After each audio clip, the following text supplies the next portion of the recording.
क्या आपने कभी न्यूजीलैंड के विशालकाय बेटा के बारे में सुना है?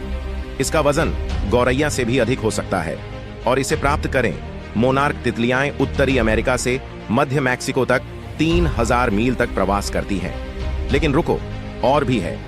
मेंटिस झींगा पशु साम्राज्य में सबसे तेज और सबसे शक्तिशाली घूंसों में से एक है। कंगारू चूहे, वे अपना पूरा जीवन बिना पीने के पानी के बिता सकते हैं, अपने भोजन से नमी प्राप्त कर सकते हैं। और आइए आर्मिलेरिया जैसे कवक नेटवर्क के बारे में न भूलें, जो हजारों एकड़ में फैले हुए हैं